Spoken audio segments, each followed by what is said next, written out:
The 1960s Spider-Man cartoon, a show that introduced Spider-Man to a generation of kids and find itself relevant half a century later in the form of countless memes. Seriously, the number of memes this show produced is quite impressive, even making its appearance in the 2018 animated Spider-Man film Into the Spider-Verse. But I know many people of my generation have never watched this series, and most of us grew up on the fantastic 90s animated series as well as the numerous shows that follow. In the interest of experiencing the characters' first venture into cartoons, I sat down and watched the origin episode as I figured it'd be a great place to start and get a feeling for what this show is like. It also happens to be the show's highest rated episode at a respectable and very good 7.9 out of 10 on IMDB out of 92 ratings. We're kicking it back old school with this one, and man, is this show a trip. You can easily see why this show became a never-ending well of meme material. Now, I know it's harsh to judge old films, cartoons, and shows by modern standards, but there are those occasional gems that can withstand the test of time and feel like they could have come out today. Yeah, this isn't one of those. It's about as dated as you can get, but that doesn't necessarily mean it's bad, does it? Let's get into this origin episode and find out.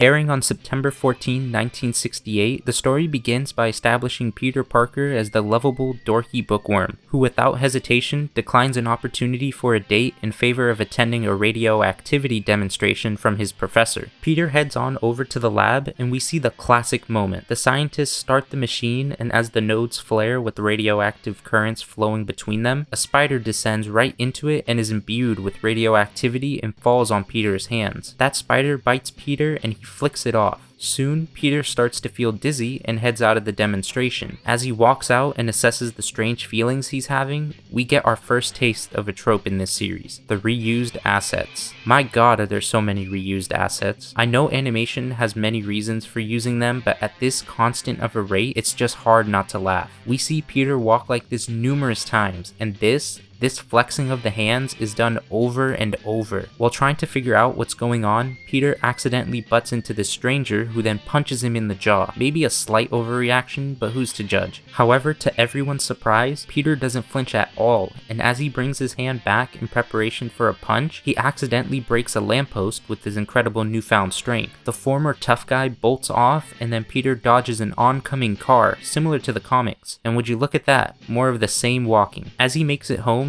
he tries to figure the full extent of his power while learning how to make web fluid, and designs a costume so he can work as a performer and earn some cash. And then, just like that, Spider-Man is born, and we get our first montage of Spider-Man swinging through the city, with about a total of 6 or 7 different maneuvers, and an ever-changing sky. And this is where I can't help but feel how dated this is. It's just a repeat of the same moves in different orders, with different backgrounds and skies. And from the other episodes I've seen, this is a reoccurring thing in the series. Again, I won't fault it for probable constraints of the time, but man, it's just funny to watch the same thing over and over. Back to the story. Spider-Man makes it to Ed Sullivan's office looking for a performance gig, and we get another classic Spider-Man moment. As a thief runs by and a cop asks for help, Parker replies that it's your problem, not mine, and from now on, I look out for number one, and that's me. That's a pretty spot-on and faithful recreation of the events as they appear in the comics, and that's perhaps the best thing about this series. Its adaptation of popular storylines and emulation of Steve Ditko's classic art really brings the wonderful comics to life on the TV screen. Spider-Man's audition goes well and gets offered a performance gig, but as he heads home, we see the infamous moment. As Peter arrives, he sees cops outside his home and asks what happened. The cops inform him that his uncle has been shot and murdered. The cops tell him they know where the burglar is held up, and Peter realizes what he must do. We get another swinging montage, same moves as before this time, but now he's swinging from left to right. And then he appears at the warehouse where the murderer of his uncle is. As he confronts the burglar, he makes the startling realization. The burglar is the same man who he let go earlier. He laments at what his actions caused and makes the conclusion that every Spider-Man must come to, that with great power comes great responsibility, and promises that he'll never ignore that duty again.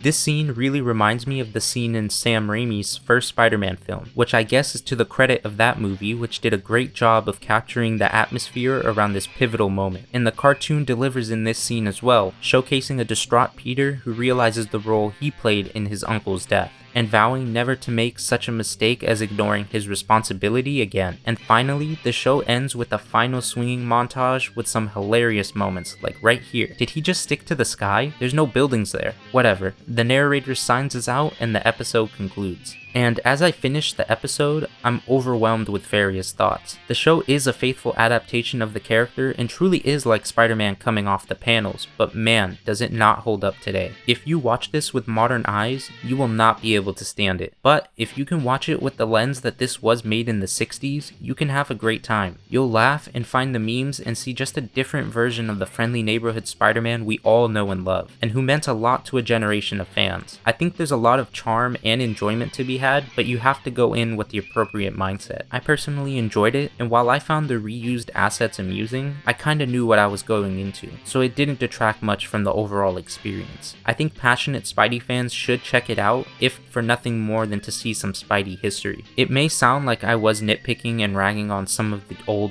tropes and things that were reused in this series, but that's just me looking at it from a modern perspective, and I totally understand where it came from and why it had to be the way that it was, but it's still just funny to see. And overall, I did have positive opinions of this show, and will continue to watch some other episodes as I know there's plenty of other classics in the series. As I mentioned in the beginning, I learned that this is currently the top rated episode of this series, and that inspired an idea. I want to follow up and check out the other series' best episodes like the 80s Spider-Man, Spider-Man and Friends, the 90s Spider-Man, which is my personal fave, Spider-Man Unlimited, that one CGI Spider-Man cartoon with Neil Patrick Harris. I actually liked that one way back. Spectacular Spider-Man, which I loved, and perhaps I'll do the modern ones as well. I also want to make this a series that goes beyond Spider-Man and into other properties, exploring their best rated episodes as well. You guys can comment down below and let me know if you'd be interested in that, as well as suggestions for series you'd like to see me cover. If you enjoyed this video, please leave a like and subscribe as it helps out tremendously. I'm Khalid, and I'll see you guys in the next one.